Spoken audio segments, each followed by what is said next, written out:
ഓം നമോ നാരായണായ. ഇന്ന് വായിക്കുന്നത് രാവണ വിഭീഷണ സംഭാഷണമാണ്. അന്നേരമാഗതനായ വിഭീഷണൻ, അതായത് ആ സമയത്ത് അവിടേക്ക് വന്ന വിഭീഷണൻ, ധന്യൻ നിജാഗ്രജൻ തന്നെ വണങ്ങിനാൻ. അതായത് പുണ്യവനായ വിഭീഷണൻ തൻ്റെ മൂത്ത സഹോദരനായ ജ്യേഷ്ഠനായ രാവണനെ തൊഴുതു വന്ദിച്ചു. തന്നരികത്തിരുത്തിയ ദശാനനൻ ചെന്നാനാവനോട് പഥ്യം വിഭീഷണൻ. അതായത് രാവണൻ വിഭീഷണനെ തൻ്റെ അരികിലിരുത്തി തുടങ്ങി. വിഭീഷണൻ രാവണനോട് ഹിതമായ കാര്യങ്ങൾ പറയുവാൻ തുടങ്ങി. രാക്ഷസാധീശ്വര, വീരാദശാനന, കേൾക്കണമെന്നുടെ വാക്കുകൾ ഇന്ന് നീ. അതായത് രാക്ഷസരാജാവേ, വീരനായ ജഗദീശ്വര, ഇന്ന് എൻ്റെ വാക്കുകൾ അങ്ങ് ദയവായി കേൾക്കണം. നല്ലത് ചൊല്ലേണമാരുമൊരാൾക്കു നനി, ഉള്ളവരോട് ചൊല്ലുക ബുധജനം. ബുദ്ധിയുള്ളവർ എപ്പോഴും തനിക്ക് പ്രിയപ്പെട്ടവരോട് നല്ല ഹിതവുമായ കാര്യങ്ങൾ മാത്രമേ ഉദ്ദേശിക്കുവാറുള്ളൂ. കല്യാണമൊന്തു കുലത്തിനെന്നുള്ളതുമെല്ലാം അവരും ഒരുമിച്ച് ചിന്തിക്കണം. നമ്മുടെ വംശത്തിന് അല്ലെങ്കിൽ കുലത്തിന് ഏതാണ് മംഗളകരമായത് എന്ന് എല്ലാവരും ഒരുമിച്ച് ആലോചിച്ച് തീരുമാനിക്കണം.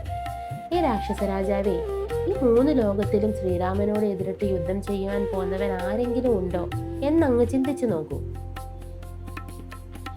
രാക്ഷസ വീരന്മാരെ എണ്ണി പറയുന്നു ശേഷം മത്തൻ, ഉന്മദൻ, പ്രഹസ്തൻ, വികടൻ, സുപ്തഗതൻ, യജ്ഞാനകൻ, കുംഭകർണൻ, ജാമ്പലി, പ്രജംഗൻ, കുംഭൻ, നികുംഭൻ, ആഗംബൻ, കമ്പനൻ, ശക്തനായ മഹോദരൻ, മഹാപാർശ്വൻ, കുംഭഹനു, ത്രിശിരസ്, അതികായൻ, ദേവാന്തകൻ, നരാന്തകൻ, വജ്രദ്രംശൻ തുടങ്ങിയ ദേവശത്രുക്കളായ മറ്റു വീരന്മാരും, യൂപാക്ഷൻ, ശോണിതാക്ഷൻ, വിരൂപാക്ഷൻ, ധ്രൂമ്രാക്ഷൻ, മകരാക്ഷൻ, എന്തിനേറെ യുദ്ധത്തിൽ ഇന്ദ്രനെ പോലും ബന്ധിച്ച് വീരനായ ഇന്ദ്രജിത്തിന് പോലും ശ്രീരാമനെ നേരിട്ട് യുദ്ധം ചെയ്ത് ജയിക്കുവാൻ കഴിയില്ല.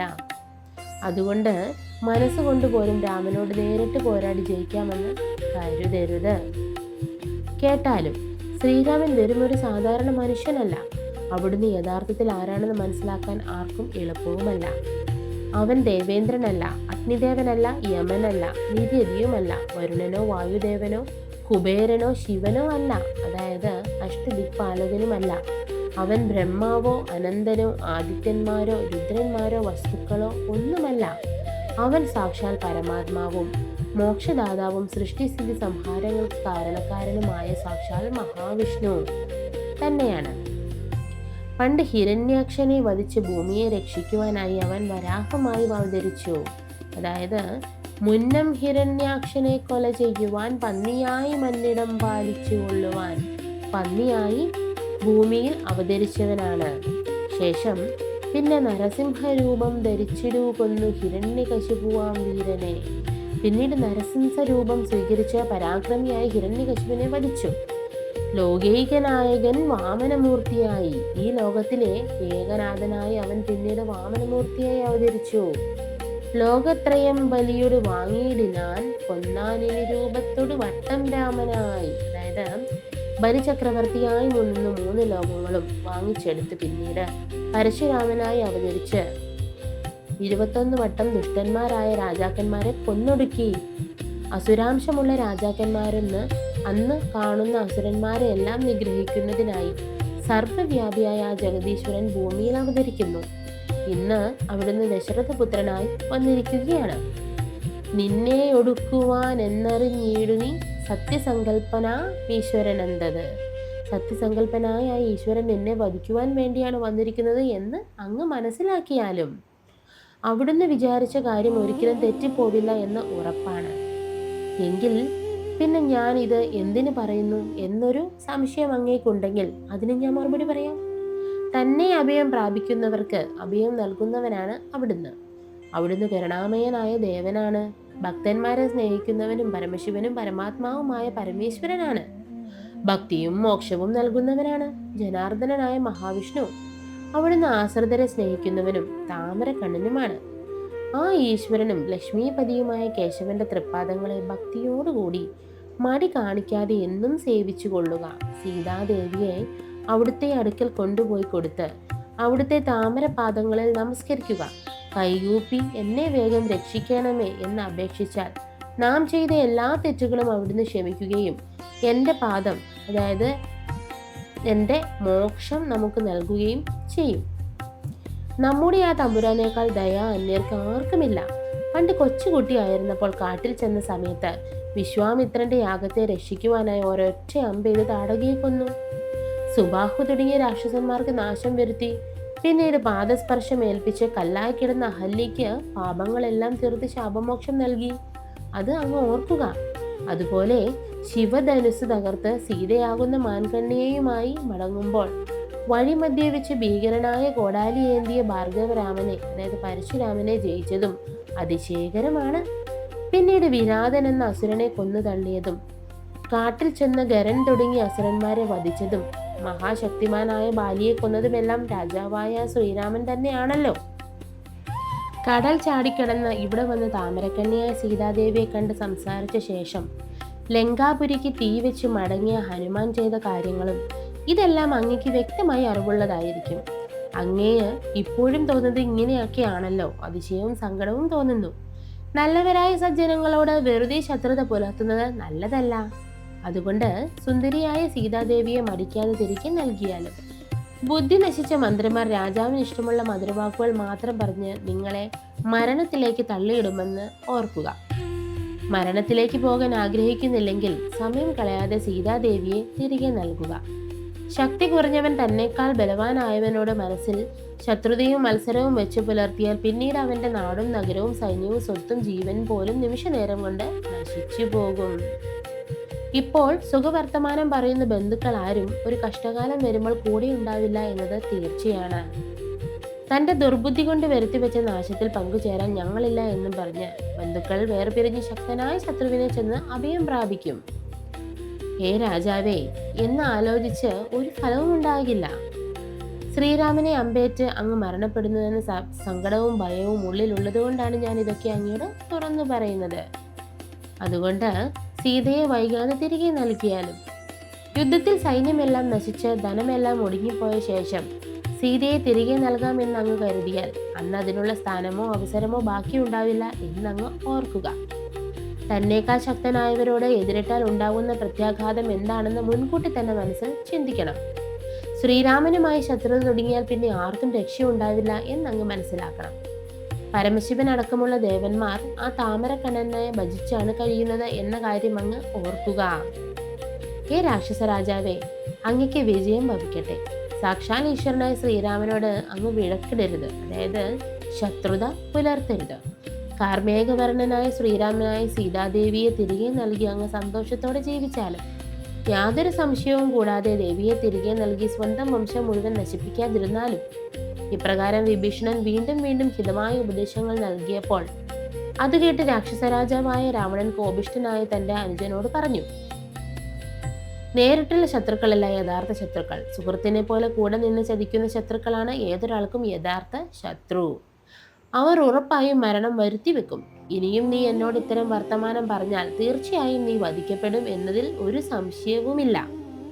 രാക്ഷസ രാജാവ് അങ്ങനെ പറഞ്ഞപ്പോൾ ഭഗവത് ഭക്തരിൽ ഉത്തമനായ വിഭീഷണൻ ഓർത്തു, മരണം അടുത്തെത്തിയാൽ ഒരു മനുഷ്യന് യാതൊരു ദിവ്യോഷധം തലച്ചോറിൽ ശരീരത്തിലോ ഫലിക്കുകയില്ല.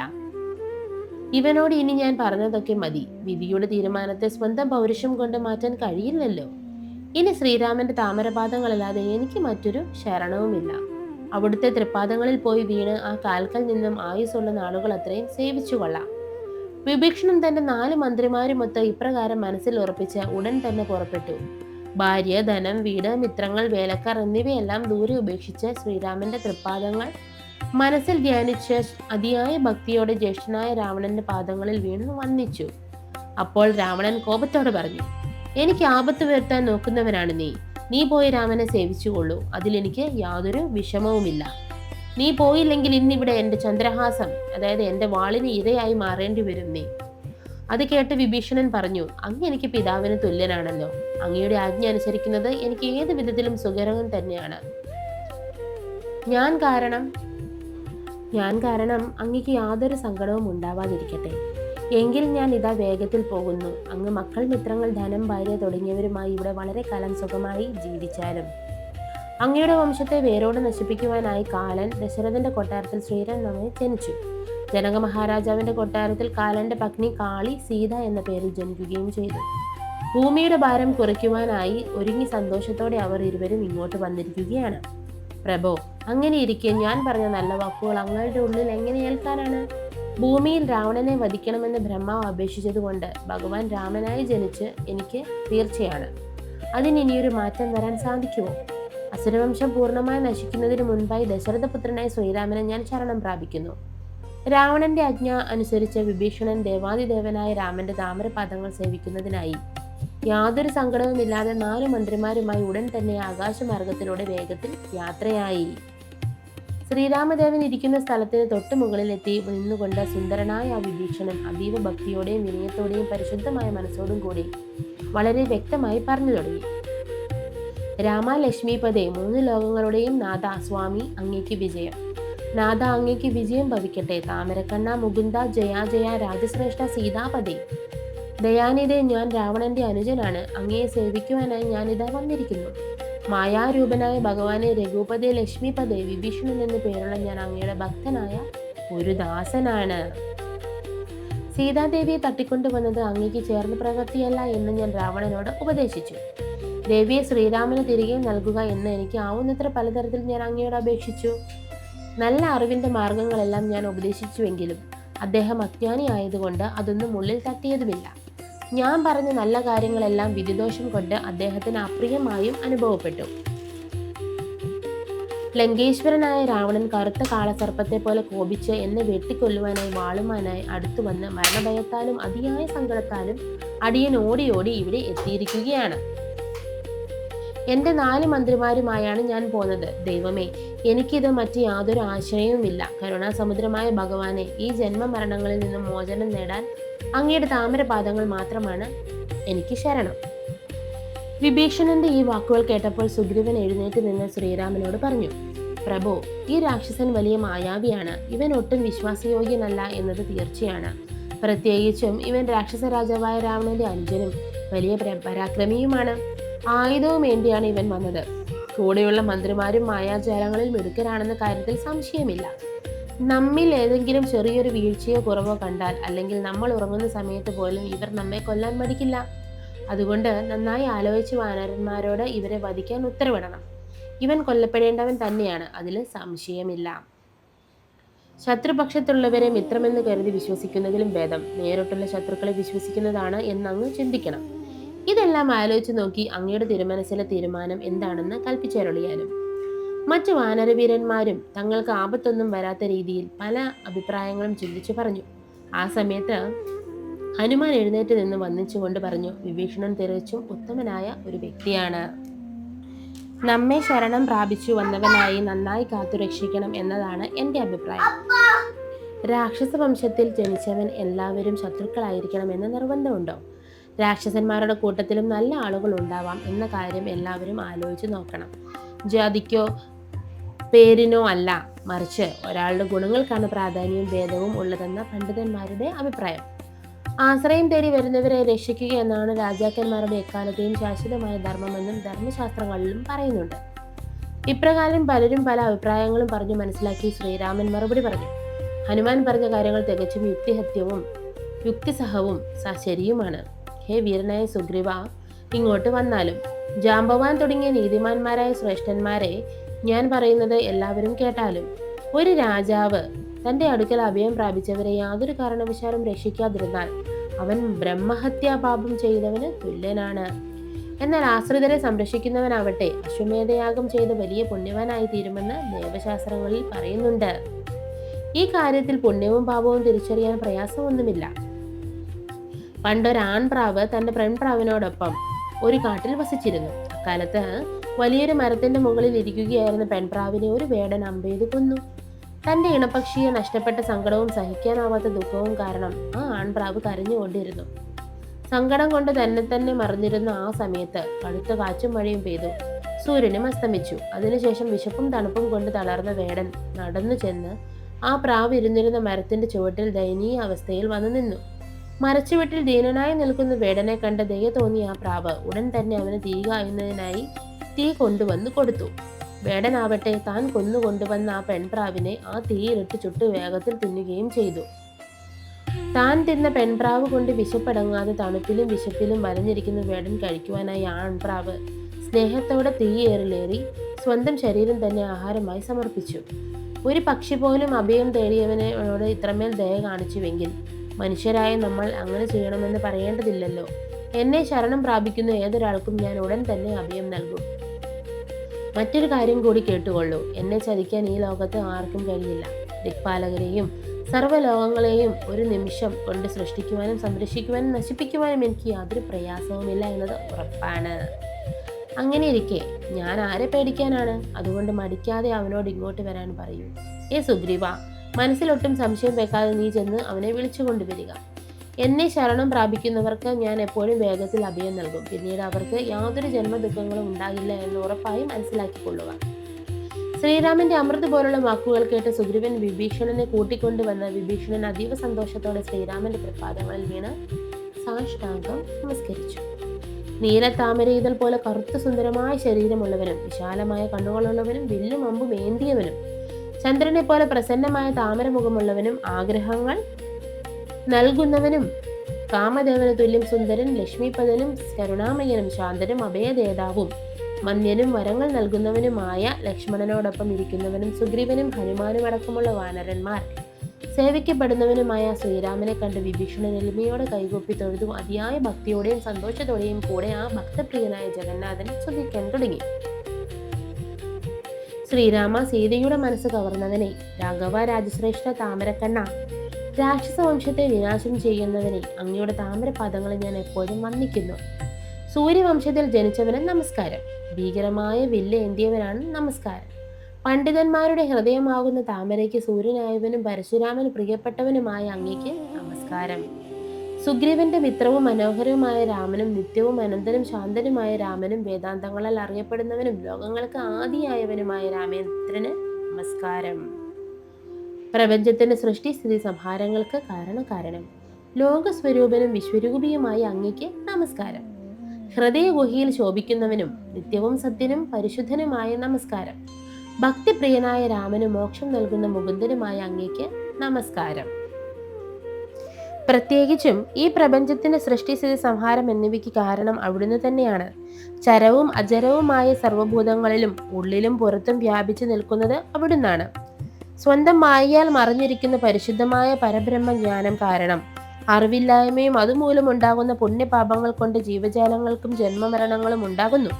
അജ്ഞാനികളായ ആളുകൾ ഈ പ്രപഞ്ചം മുഴുവൻ സത്യമാണെന്ന് തോന്നുന്നു. അതിൽ സംശയമില്ല. സനാതനമായ പരബ്രഹ്മത്തെ തിരിച്ചറിയാത്തിടത്തോളം കാലം ആളുകൾ പുത്രൻ, ഭാര്യ തുടങ്ങിയ ഐഹിക വേഷങ്ങളിൽ കടുത്ത ആസക്തിയോടെ മുഴുകിയിരിക്കുന്നു. സ്വന്തം ആത്മാവിനെ അറിയാത്തതുകൊണ്ടാണ് ഈ അവസ്ഥ. അതുകൊണ്ട് തന്നെത്താൻ ആത്മാവിനെ ഉള്ളിൽ തന്നെ കണ്ടെത്തണം. വിഷയങ്ങളും ഇന്ദ്രിയങ്ങളും തമ്മിലുള്ള സമ്പർക്കം ആലോചിച്ച് നോക്കിയാൽ ഒടുവിൽ ദുഃഖമാണ് നൽകുന്നത്. വിവേകമില്ലാത്തവരുടെ മനസ്സിൽ ആദ്യം അത് സുഖമാണെന്ന് തോന്നും. ഇന്ദ്രൻ, അഗ്നി, യമൻ, നിര്യതി, വായു, രുദ്രൻ, ചന്ദ്രൻ, ബ്രഹ്മാവ്, അനന്തൻ തുടങ്ങിയ സർവ്വദേവന്മാരെയും ആലോചിച്ച് നോക്കിയാൽ അത് തുടക്കമോ ഒടുക്കമോ ഇല്ലാത്ത സാക്ഷാൽ ദൈവമാണ്. കാലത്തിന്റെ സ്വരൂപവും അവിടുത്തെ തന്നെയാണെന്ന് വലിയ വസ്തുക്കളിൽ വെച്ച് ഏറ്റവും ചെറുതിലും ഏറ്റവും ചെറുതും അളവറ്റ മഹത്തായ തത്വവും അവിടുന്ന് തന്നെ. സർവ്വലോകങ്ങളുടെയും നാഥ, ലോകത്തിന്റെ മാതാവും പിതാവും അവിടുന്നാണ്. അനന്തന്റെ പുറത്ത് ശയിക്കുന്ന ദയാനിധിയെ എപ്പോഴും എല്ലാവരെയും താങ്ങി നിർത്തുന്നവനും അവിടുന്ന് തന്നെയാണ്. തുടക്കവും നടുവും ഒടുക്കവും ഇല്ലാത്തവനും പരിപൂർണനും പ്രപഞ്ചത്തിന് ആധാരമായവനും നാശമില്ലാത്തവനും മാറ്റമില്ലാത്തവനും സച്ചിദാനന്ദ സ്വരൂപനും പുരുഷോത്തമനും പരബ്രഹ്മാവും അങ്ങാണ്. ഇളക്കമില്ലാത്തവനും മമതയില്ലാത്തവനും കളങ്കമില്ലാത്തവനും ഗുണങ്ങൾക്ക് അതീതനും ആർക്കും പൂർണ്ണമായി നിർണയിച്ചറിയാനും കഴിയാത്തവനും വികാരങ്ങളോ രൂപമോ ഇല്ലാത്തവനും തനിക്ക് മുകളിൽ മറ്റൊരു ഈശ്വരൻ ഇല്ലാത്തവനും മറ്റാശ്രയങ്ങളിൽ ആവശ്യമില്ലാത്ത ശാശ്വതനുമാണ് അങ്ങ്. 6 തരം വികാരങ്ങൾ ഇല്ലാത്തവനും പ്രകൃതിക്ക് അതീതനും പരമപുരുഷനും സദ്ഗുണസമ്പന്നനും എന്നുമുള്ളവനും സർവവും അറിയുന്നവനും മായയാൽ മനുഷ്യരൂപം പൂണ്ട മനോഹരനായ മാധവനും മധു കൈടഭരന്മാരും വധിച്ചവരുമാണ് അങ്ങ്. ഹേ രാഘവ, ജഗന്നാഥ, അങ്ങയുടെ പാദങ്ങളോടുള്ള ഭക്തിയാകുന്ന ഗോവണി വഴി ജ്ഞാനോ യോഗ്യമെന്ന് മാളിക മുകളിലേക്ക് കയറാൻ ആഗ്രഹിച്ചാണ് ഞാൻ ഇവിടെ എത്തിയിരിക്കുന്നത്.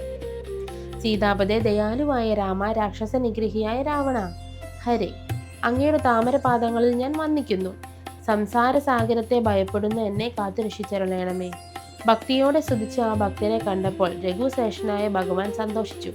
ഭക്തപ്രിയനായ ശ്രീരാമൻ പരമാനന്ദത്തോടെ പുഞ്ചിരിച്ചുകൊണ്ട് ഇപ്രകാരം അരുളി ചെയ്തു: നിനക്ക് ഇഷ്ടമുള്ള വരം ചോദിച്ചുകൊള്ളൂ, ഞാൻ നിന്നിൽ തൃപ്തനാണ്. വരങ്ങൾ നൽകാൻ ഞാൻ തയ്യാറുമാണ്. എന്നെ കണ്ടുകിട്ടിയ ഒരാൾക്കും പിന്നീട് യാതൊരു സുഖവും ദുഃഖവും സങ്കടവും ഉണ്ടാകില്ല എന്ന് നീ മനസ്സിലാക്കുക. ശ്രീരാമന്റെ അമൃത് പോലുള്ള വാക്കുകൾ കേട്ട് വിഭീഷണൻ അതിയായ സന്തോഷത്തോടെ ഭഗവാനോട് മറുപടി പറഞ്ഞു: ഞാൻ ധന്യനായി, എൻ്റെ ജന്മം സഫലമായി. അങ്ങയുടെ തൃപ്പാദങ്ങൾ കാണാൻ സാധിച്ചതുകൊണ്ട് ഞാൻ സകല പാദങ്ങളിൽ നിന്നും മുക്തനായി എന്ന് യാതൊരു സംശയവുമില്ല. ഹേ രാഘവ, കർമ്മബന്ധങ്ങളെല്ലാം നശിക്കുന്നതിനായി പരിശുദ്ധമായ അദ്വൈത ജ്ഞാനവും ഭക്തിയും അങ്ങയെ ധ്യാനിക്കുന്നതിനുള്ള ആനന്ദവും എനിക്ക് നൽകിയാലും എൻ്റെ മനസ്സിൽ ഐതിഹ്യമായ മറ്റൊരു വിഷയസുഖവും മോഹങ്ങളുമില്ല. ദയാനിധേ, എനിക്ക് എപ്പോഴും അങ്ങയുടെ താമരപാദങ്ങളിൽ ചഞ്ചലപ്പെടാതെ ഭക്തി മാത്രം ഉണ്ടായിരുന്നാൽ മതി. വിഭീഷണന്റെ ഈ വാക്കുകൾ കേട്ട് സന്തുഷ്ടനായ ശ്രീരാമൻ രാജശ്രേഷ്ഠനോട് ഇപ്രകാരം അരുളി ചെയ്തു: വിഷയസുഖങ്ങളിൽ വിരക്തിയുള്ളവനും ശാന്തനും മനസ്സിൽ ഭക്തി നിറഞ്ഞ് പരിശുദ്ധനും ബുദ്ധിയുള്ളവനും ജ്ഞാനികളുമായ യോഗികളുടെ ഹൃദയത്തിൽ ഞാൻ സീതാദേവിയോടൊപ്പം സദാ സന്തോഷത്തോടെ വസിക്കുന്നു. അതുകൊണ്ട് നീ എപ്പോഴും എന്നെ ധ്യാനിച്ചുകൊണ്ട് ജീവിക്കുക, എന്നാൽ നിനക്ക് മോക്ഷം ലഭിക്കും. അതുമാത്രമല്ല, നീ ഇപ്പോൾ ചൊല്ലിയ ഈ സ്തോത്രം ഏതൊരാൾ അതീവ ശുദ്ധിയോടെ ദിവസവും ചൊല്ലുകയോ കേൾക്കുകയോ ചെയ്താലും അവർക്ക് മോക്ഷം ലഭിക്കും, അതിൽ സംശയമില്ല. ഭക്തപ്രിയനായ ശ്രീരാമൻ വിഭീഷണനോട് ഇപ്രകാരം പറഞ്ഞതിനു ശേഷം ആദരവോടെ ലക്ഷ്മണനോട് അരുളി ചെയ്തു: എന്നെ വന്ന് കണ്ടതിന്റെ ഫലം ഇന്ന് തന്നെ ഇവന് ലഭിക്കും. അതിനാൽ നീ ഒട്ടും സംശയിക്കാതെ സ്നേഹത്തോടെ ഇവനെ ലങ്കയിലെ രാജാവായി അഭിഷേകം ചെയ്യുക. വാനര ശ്രേഷ്ഠന്മാരോടൊപ്പം പോയി കടൽ വെള്ളവും വേഗത്തിൽ കോരിക്കൊണ്ട് വരിക. സൂര്യനും ചന്ദ്രനും ആകാശവും ഭൂമിയും എൻ്റെ കഥകളും ഈ ലോകത്തിൽ എത്രനാൾ ഉണ്ടാകുമെന്നോ അത്രയും കാലം പരമഭക്തനായ വിഭീഷണൻ ലങ്കാരാജ്യം ഭരിക്കട്ടെ. ഇത് എൻ്റെ ആജ്ഞയാണ്. താമരക്കണ്ണനായ ശ്രീരാമന്റെ ഈ വാക്കുകൾ കേട്ട ലക്ഷ്മണൻ ലങ്കാപുരിയുടെ ആധിപത്യത്തിനായി വിഭീഷണൻ മംഗളവാദ്യങ്ങളുടെ അകമ്പടിയോടെ സന്തോഷത്തോടെ ലക്ഷ്മണൻ രാജ്യാഭിഷേകം ചെയ്തു. വാനര ശ്രേഷ്ഠന്മാരോടൊപ്പം ചേർന്ന് നടത്തിയ ആ മംഗളകർമ്മവും പ്രശംസികളും 3 ലോകങ്ങളിലും മുഴങ്ങിക്കേട്ടു. സജ്ജനങ്ങളെല്ലാം അതിയായി സന്തോഷിച്ചു. സൂര്യവംശജന്മാരായ രാമൻ ലക്ഷ്മണന്മാർക്ക് ദേവന്മാർ പുഷ്പവൃഷ്ടി ചൊരിഞ്ഞു. മായാവിഭ്രാന്തികളൊന്നുമില്ലാതെ അതീവ ആദരവോടെ അവർ ആ കർമ്മങ്ങൾ ചെയ്തു. അപ്സരസുകൾ നൃത്തം ഗീതങ്ങളും അവതരിപ്പിച്ചു. അവർ ആ പുരുഷോത്തമനായ ശ്രീരാമനെ ഭജിച്ചു വന്ദിച്ചു. ഗന്ധർവന്മാരും കിങ്കരന്മാരും കിന്നരന്മാരും കിം പുരുഷന്മാരും മനസ്സിൽ സന്തോഷത്തോടെ സിദ്ധന്മാരും വിദ്വാൻമാരും അടങ്ങുന്ന സകലരും ശ്രീരാമചന്ദ്രനെ വാഴ്ത്തി സ്തുതിച്ചു. ആകാശത്ത് ദുംതുതികളും വാദ്യമേളങ്ങളും മുഴങ്ങി. അതിനുശേഷം പുണ്യവാന്മാരിൽ ശ്രേഷ്ഠനായ വിഭീഷണനെ കാണാനായി സുഗ്രീവൻ അടുത്തു വന്ന് ഉപദേശരൂപേണ പറഞ്ഞു: 14 ലോകങ്ങൾക്കും നാഥനായി വിളങ്ങുന്ന ഈ ശ്രീരാമന്റെ കാര്യത്തിൽ ഇപ്പോൾ അങ്ങേക്ക് ഏറ്റവും പ്രധാനി. രാവണന്റെ നിഗ്രഹത്തിനായുള്ള സഹായങ്ങൾ അങ്ങയാൽ കഴിയുന്നത്ര വേഗത്തിൽ ചെയ്തു കൊടുക്കണം. നമ്മൾ എല്ലാവരും ഒരുമിച്ച് മുന്നോട്ട് പോകേണ്ടതുണ്ട്. ഈ സേവ കൊണ്ട് മാത്രമേ ഭഗവാന്റെ വലിയ അനുഗ്രഹം ലഭിക്കൂ. സുഗ്രീവന്റെ ഈ വാക്കുകൾ കേട്ട് വിഭീഷണൻ സുഗ്രീവന്റെ മുന്നിൽ പുഞ്ചിരിച്ചുകൊണ്ട് ഇപ്രകാരം പറഞ്ഞു: സാക്ഷാൽ ജഗന്മയനായ അഖിലേശ്വരനാണ് ശ്രീരാമൻ. സർവത്തിനും സാക്ഷിയായി നിൽക്കുന്ന അവിടത്തേക്ക് നമ്മെ കൊണ്ട് എന്ത് സഹായമാണ് ആവശ്യമുള്ളത്? അവിടത്തേക്ക് ശത്രുവെന്നോ മിത്രമെന്നോ ഉള്ള ഭേദങ്ങളൊന്നുമില്ല. അവിടുന്ന് ആനന്ദ സ്വരൂപനും ഏകനുമാണ്. അവിടത്തേക്ക് മറ്റു ആശ്രയങ്ങളൊന്നും ആവശ്യമില്ല. നമ്മെ സഹായിക്കുന്നു എന്ന് കരുതുന്നത് നമ്മുടെ അജ്ഞാനവും മൂഢതയും മാത്രമാണ്. മായാബലത്താൽ ത്രിഗുണങ്ങളിൽ കുടുങ്ങിക്കിടക്കുന്ന നമ്മൾ എല്ലാവരും അവിടുത്തെ വംശത്തെയാണ് മനസ്സിലാക്കുക. അതുകൊണ്ട് യാതൊരു ഭേദചിന്തയും ഇല്ലാതെ അവിടുത്തെ ശരണം പ്രാപിച്ച് സേവിക്കുകയാണ് നമ്മൾ ചെയ്യേണ്ടത്. രാജശ്രേഷ്ഠനായ വിഭീഷണന്റെ ഈ വാക്കുകൾ കേട്ട് ഭക്തനായ സുഗ്രീവനും ഭാനുജൻ സൂര്യപുത്രനും കാര്യം മനസ്സിലാക്കി മനസ്സ് തെളിഞ്ഞു. ശേഷം നാളെ വായിക്കാം. നന്ദി, നമസ്കാരം.